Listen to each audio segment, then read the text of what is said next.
में रास्ते में काल कैसे चोरी करता है, कैसे ठगता है आपको। पुण्यात्माओं, एक एक पर्सन को ध्यान से रखना, प्रत्येक में एक न्यारा न्यारा गुड़ रहस्य निकलेगा।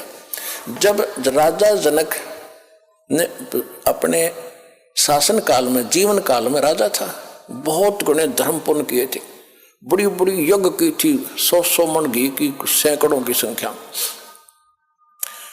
और काफी दान किया था, गौवें दान की थी ब्राह्मण ऋषियों को। लेकिन वो मंत्र ठीक नहीं थे, जैसा किया दान धर्म वो तो मिलेगा ही मिलेगा। तो राजा जनक जब जाने लगा, विमान में बैठकर जा रहा था, काल के दूत वहां से रास्ता था एक, वहां से ले जा रहे थे।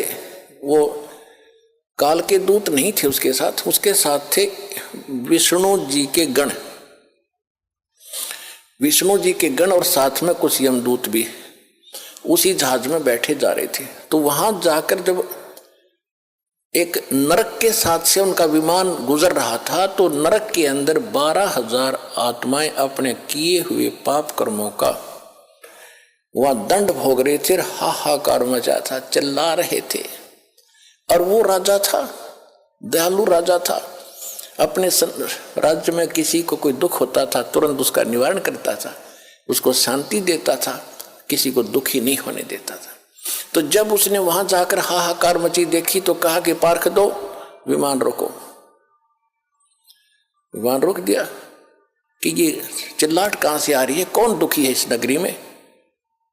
उन्होंने बताया जी ये नगरी नहीं है तो नरक है, इसमें 12 करोड़, 12 करोड़ आत्माएं इसमें दुख अपना कर्म का दंड भोग रही हैं। राजा ने कहा कि इनको को छोड़ दो, इनको निकालो इससे।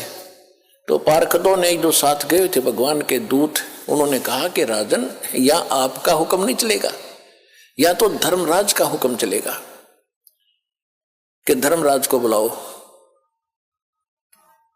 धर्मराज के पास ले चलो मुझे, या धर्मराज को यहाँ धर्मराज को बुलाओ, और नहीं तो मुझे भी यहीं छोड़ दो, मैं भी इस नरक में इनके साथ ही रहूंगा, आगे मैं भी नहीं जाता। अब वो संदेशा धर्मराज के पास गया।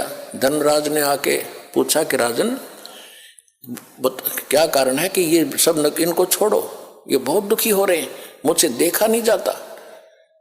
तो उसने बताया जी देखो, यहाँ ऐसा नहीं होता, जिसने जैसा कर्म किया वो भोगना ही पड़ेगा। ये मेरी बही, मेरी पैड में लिखा है, रिकॉर्ड में, इनको कोई बदल नहीं सकता। मेरी